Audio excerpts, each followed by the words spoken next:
नमस्कार, आदाब, सत श्री अकाल। आप सभी का स्वागत है आरोग्य के एक और नए कार्यक्रम में। आज आप थोड़े अचंभे में होंगे, देख रहे होंगे कि हम नीचे बैठे हुए हैं। कहीं ना कहीं आप अपने मन में सोच रहे हैं कहीं ये योगा का तो सेक्शन नहीं है। जी हाँ, आज हम आपके लिए योगा, आसन और एक्यूप्रेशर का सेशन लेकर आए हैं। आज के इस कार्यक्रम में हम आपको इन सब चीज़ों के बारे में बताएंगे। अक्सर हमारे प्रोग्राम में डॉक्टर आते हैं, आपको बताते हैं कि आप कौन सा आसन कीजिए, पर आप प्रैक्टिकली इसको देख नहीं पाते हैं। इसीलिए आज हमारे साथ स्टूडियो में मौजूद हैं योगा एक्सपर्ट आकांक्षा जी। आपका बहुत बहुत स्वागत है मैडम हमारे कार्यक्रम में। तो चलिए ज़्यादा समय ना वेस्ट करते हुए मैम से जानते हैं कि किडनी पेशेंट किस तरीके से योगा कर सकते हैं। मैम, किडनी पेशेंट अक्सर कहा जाता है कि ये योगा कर सकते हैं, आसन कर सकते हैं। इसके अलावा और कौन कौन सी चीज़ें हैं जो किडनी पेशेंट कर सकते हैं अपने सेहत को स्वस्थ रखने के लिए? किडनी पेशेंट का जो रहता है ना कि किडनी पेशेंट में अलग अलग होते हैं। कुछ क्रोनिक डिसऑर्डर्स भी होते हैं, कुछ ऐसा नॉर्मल किडनी इश्यूज होते हैं, किडनी का स्टोन हो गया या किडनी का इन्फेक्शन हो गया, तो वो नॉर्मल डिसऑर्डर्स होते हैं।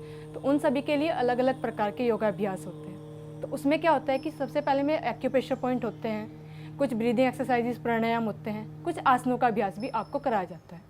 तो उसी के अकॉर्डिंग मैं आपको आज बताने वाली हूँ। मैम, जैसे आपने एक्यूप्रेशर की बात करी, तो चलिए थोड़ा लाइट से ही सेक्शन चालू करते हैं, लाइट चीज़ों से। मैम, आप बता सकते हैं कि कौन से ऐसे पॉइंट हैं हमारे हाथ में, हमारे शरीर में, जिनको हम दबा के किडनी की सेहत को मेंटेन रख सकते हैं? जी बिल्कुल। किडनी का जो एक्यूप्रेशर पॉइंट की अगर हम बात करें तो उसमें सबसे अच्छा जो पॉइंट होता है किडनी पेशेंट के लिए वो आपकी हथेलियों में होता है। आपकी हथेलियों में ही आपका जो किडनी के पॉइंट्स होते हैं वो मौजूद होते हैं।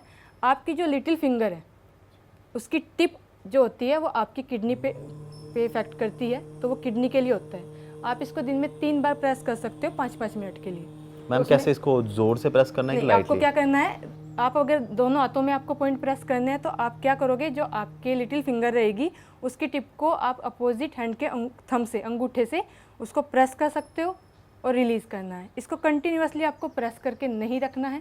आपको क्या करना है, इसको प्रेस करना है, रिलीज़ कर देना है, फिर प्रेस करना है और फिर रिलीज़ करना है। इस पर आपको नॉर्मल प्रेशर ही डालना है, ज़्यादा टाइट प्रेस नहीं करना है, वरना आपके जो सर्कुलेशन रहेगा नेल का वो रुक जाता है। कई बार हमारे साथ पेशेंट की प्रॉब्लम्स आती है।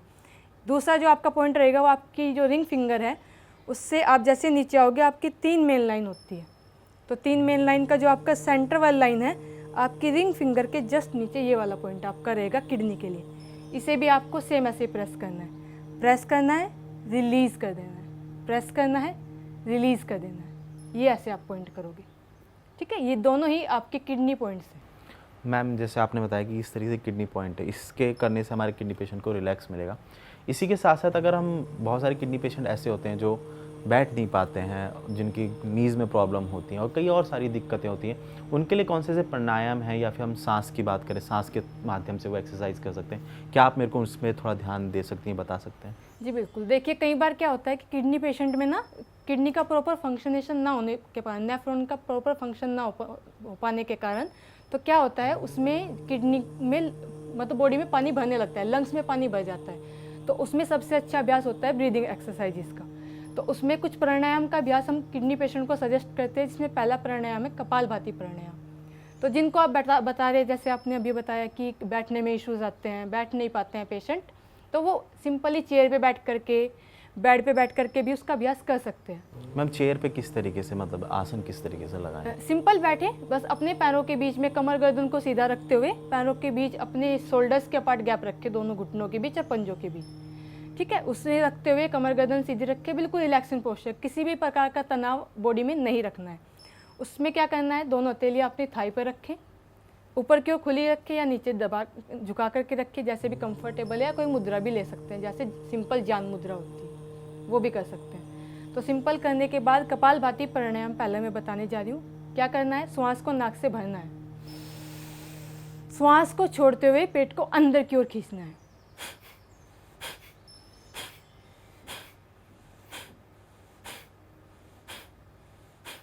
इसका अभ्यास सभी किडनी पेशेंट दिन में 2 बार करें, सुबह और शाम। ये खाली पेट में करना है, क्योंकि बहुत बार ये कंफ्यूजन होता है कि खाने से पहले करना है, खाने के बाद करना है। तो ये अभ्यास खाने से पहले करें, सुबह ब्रेकफास्ट से पहले करें। तो उसमें कम से कम आधे से 40 मिनट, 30 से 40 मिनट का गैप होना चाहिए। मैम जैसे कितने राउंड करना है और कितनी बार हम इसको कर सकते हैं? हाँ, वही मैंने बताया कि 5-5 मिनट के लिए आप इस अभ्यास को शुरुआत में कर सकते हो, धीरे धीरे आप उसकी टाइमिंग बढ़ा सकते हो अपने अकॉर्डिंग। जो नए हैं जिन योगा जिन्होंने आसन अभी चालू किया वो कैसे कर सकते हैं इस आसन को? स्लोली करना है इनको कि तेज से करना है जी, कि ये ज़्यादा दम लगा आपने के? ये आपने बहुत अच्छा सवाल पूछा। इसके लिए मैं आपको बता देती हूँ कि करना क्या है। जब आप शुरुआती अभ्यास में हैं और आपने पहले कभी भी प्राणायाम का अभ्यास नहीं किया है, तो आप उसके लिए कर सकते हो। सिंपली आपको बैठना है, किसी भी पोस्चर में बैठ करके आपको कंटिन्यूअस एक्सहेल करना होता है, श्वास को छोड़ना होता है। लेकिन आप उसके लिए कर सकते हो कि हर बार श्वास भरते हुए श्वास को छोड़ते हुए अपने पेट को अंदर की ओर खींच सकते हो। पहले वैसे मैं करके दिखा देती हूँ आपको।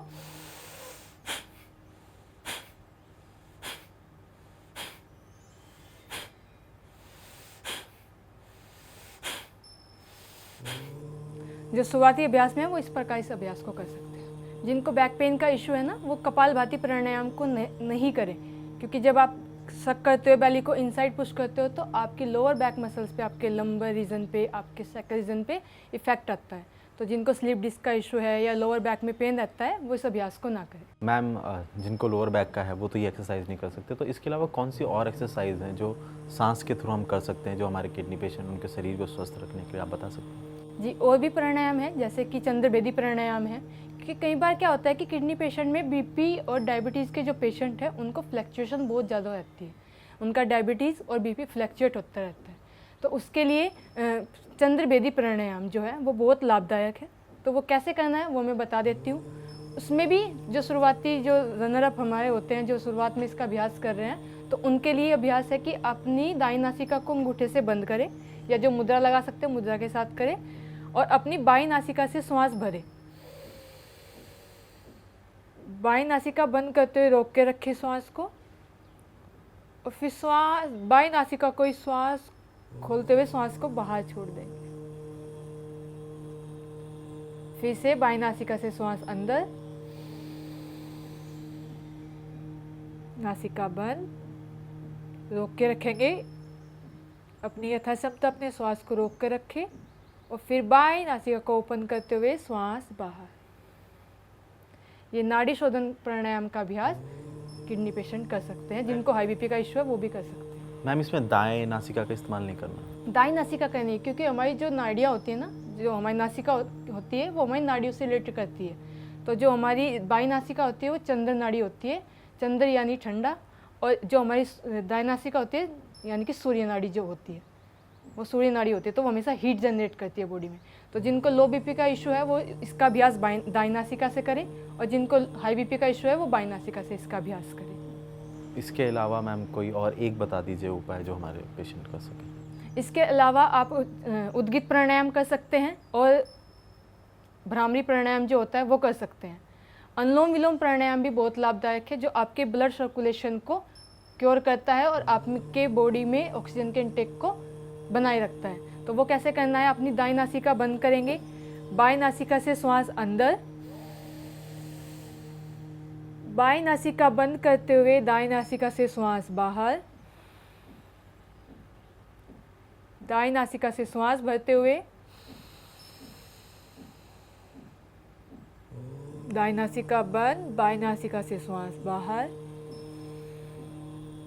फिर बाईं नासिका से श्वास भरेंगे,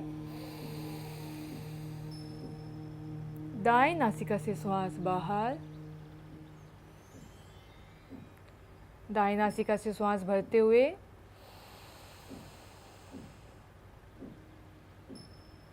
बाईं नासिका से श्वास बाहर। ये अनुलोम विलोम प्राणायाम का अभ्यास सभी किडनी पेशेंट कर सकते हैं। हाई बीपी वाले भी, लो बीपी वाले भी, जिनको क्रोनिक डिसऑर्डर्स है वो भी इसका अभ्यास कर सकते हैं, जो नॉर्मल डिसऑर्डर्स वाले हैं वो भी कर सकते हैं। एक नॉर्मल पर्सन के लिए भी ब्रीदिंग एक्सरसाइजेस बहुत लाभदायक है। अगला अभ्यास जो हमारा है वो है भ्रामरी प्राणायाम। उसमें क्या करना है, आपकी जो उंगलियां रहेंगी, लास्ट की जो 3 फिंगर है, उनको अपनी आंखों पर सिर्फ आंखें बंद करते हुए कप करना है। आपकी इंडेक्स फिंगर आपके फोरहेड पर रहेगी। अपने अंगूठे से अपने कानों को बंद कर लेना है। अपनी नासिका से श्वास भरेंगे, श्वास को छोड़ते हुए गले से घूर्णन की आवाज़ करनी है। जैसे एक मधुमक्खी घूर्णन करती है ना, वैसा ही साउंड आपको एक्सलेशन के साथ निकालना है। इसका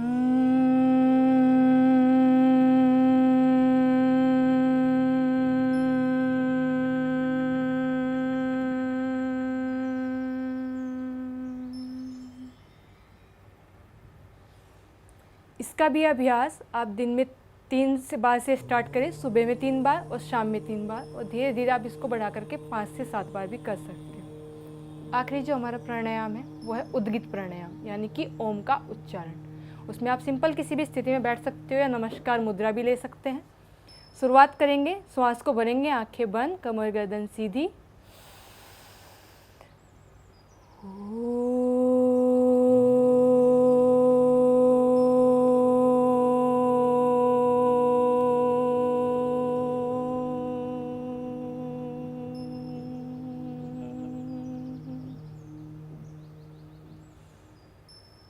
इस अभ्यास को भी आप 3 बार से स्टार्ट करके 5 से 7-8 बार तक आप इसको बढ़ा सकते हो। जैसे कि ये एक्सरसाइज करके मेरे को भी काफ़ी ज़्यादा ऊर्जा महसूस हो रही है, काफ़ी ज़्यादा शांति महसूस हो रही है।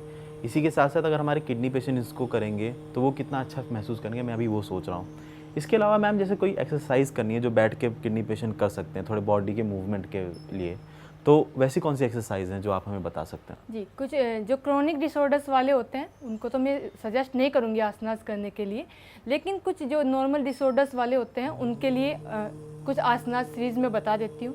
वो आसनास आप कर सकते हो अपनी नॉर्मल सिटिंग पोस्चर में बैठ करके।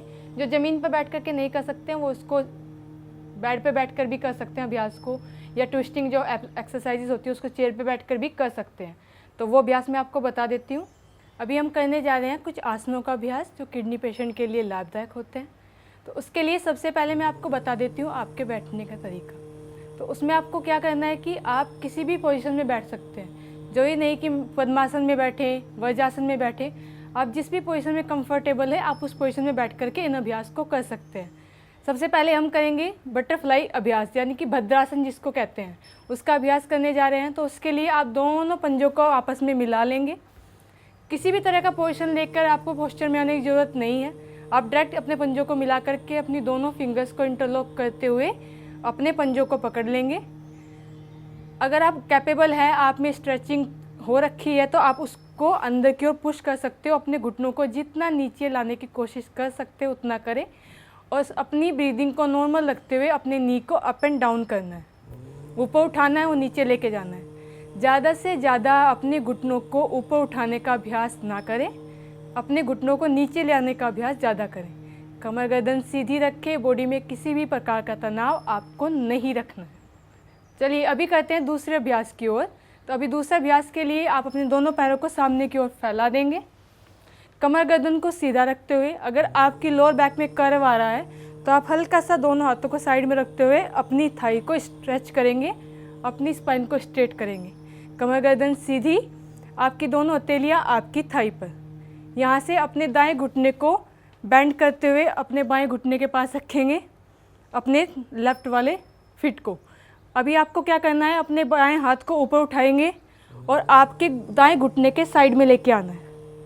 आपका दायां हाथ आपकी कमर के पीछे की ओर, अपनी कमर को ट्विस्ट करते हुए आपको पीछे की ओर देखना है। यहीं पर रुके रहेंगे, श्वास आपकी निरंतर लेते और छोड़ते रहना है। किसी भी प्रकार का आपको ब्रीदिंग को होल्ड करके नहीं रखना है। कुछ सेकंड के लिए रुकेंगे, फिर अपनी नॉर्मल पोजीशन में वापस आ जाएंगे। पैर को सामने की ओर फैलाते हुए यही अभ्यास दूसरी साइड से करेंगे। इस बार अपने बाएं घुटने को मोड़ते हुए अपने बाएं फिट को अपने दाएं घुटने के पास अरेंज करेंगे। बायां हाथ कमर के पीछे, दाएं हाथ को ऊपर उठाते हुए बाएं घुटने के साइड से लेके आएंगे। अपनी कमर को ट्विस्ट करते हुए अपने पंजे को पकड़े। आप घुटने तक आ पा रहे हैं तो घुटने को पकड़े, जैसे भी कंफर्टेबल है वो पीछे की ओर देखेंगे। यहीं पर कुछ समय के लिए रुकेंगे, फिर धीरे से श्वास को छोड़ते हुए सामने। ये हुआ आपका दूसरा अभ्यास। अभी आते हैं आपके तीसरे अभ्यास की ओर। श्वास को भरते हुए दोनों हाथों को ऊपर लेके जाएंगे, अपनी कमर को हाथों को स्ट्रेच करते हुए श्वास को छोड़ते हुए दोनों हाथ सामने और झुक जाएंगे। आप जितना कैपेबल हो उतना ही झुके। आप जितना जा रहे हो श्वास को छोड़ते हो उतने में जाके रुके, अपने पाँव को पकड़ लें, अपने पंजों तक आप आ रहे हैं, पंजों को पकड़े। अपने काफ तक आप आ रहे हैं, काफ को पकड़े। एंकल जॉइंट तक आप आ रहे हैं, एंकल जॉइंट को पकड़े। श्वास को भरें, श्वास को छोड़ते हुए टमी को डाउन करें अपनी थाई पर। फिर अपनी श्वास फिर से भरें, श्वास को फिर से छोड़ते हुए चेस्ट को डाउन करें अपने नी पर और आपका हेड डाउन। पश्चिमोत्तान आसना, इसमें होल्ड करेंगे। श्वास को भरते हुए वापस से ऊपर धीरे से हाथों को नीचे लेकर आएंगे। ये हुआ आपका दूसरा अभ्यास। अभी करेंगे तीसरे अभ्यास का। इसमें आपको आपने फॉरवर्ड बेंडिंग की है तो आपको उसका रिवर्स पोस्चर करना भी बहुत ज़रूरी है। जब भी हम कोई अभ्यास करते हैं तो उसका रिवर्स पोस्चर जरूर करते हैं। दोनों पैर मिले हुए रहेंगे, आपके दोनों हाथ कमर से एक स्टेप पीछे। श्वास को भरेंगे, अपनी बॉडी को लिफ्ट करेंगे। ब्रीदिंग को होल्ड करके नहीं रखना है, ब्रीदिंग नॉर्मल, श्वास को लेते रहे छोड़ते रहे। आसमान की ओर देखेंगे, कुछ देर के लिए रुकेंगे, फिर श्वास को छोड़ते हुए धीरे से नीचे और रिलैक्स करेंगे। ये कुछ आसनास थे जो किडनी पेशेंट के लिए हेल्पफुल होते हैं। अभी जितने भी आसनास का अभ्यास मैंने आपको बताया है, आप उन आसनों का अभ्यास दिन में 2 बार कर सकते हैं, सुबह में और शाम में खाली पेट। इन आसनों का अभ्यास आप अपनी क्षमता के अनुसार कीजिए। आप 1 राउंड करने में कैपेबल है, एक आसना का 1 राउंड कीजिए। आप 1 से 2 राउंड भी कर सकते हैं अपनी कैपेबिलिटी के अकॉर्डिंग। आशा करता हूँ ये वीडियो आपको पसंद आई होगी और ये आपके लिए हेल्पफुल होगी। जाने से पहले एक चीज़ क्लियर करना चाहता हूँ, हर किडनी पेशेंट की रिपोर्ट अलग अलग होती है, हर किडनी पेशेंट की किडनी स्टेजेस अलग होती हैं। कोई भी आसन या कुछ भी करने से पहले एक बार अपने डॉक्टर से ज़रूर संपर्क करें। इसी के साथ साथ आप हमसे भी संपर्क कर सकते हैं, डॉक्टर से भी संपर्क कर सकते हैं, या फिर हमारे योगा एक्सपर्ट से भी संपर्क कर सकते हैं। उसके लिए आपको नंबर नीचे दिया जा रहा है, उस नंबर पर आप संपर्क कर सकते हैं। आज के कार्यक्रम में इतना ही। मैं इजाज़त चाहता हूँ। धन्यवाद।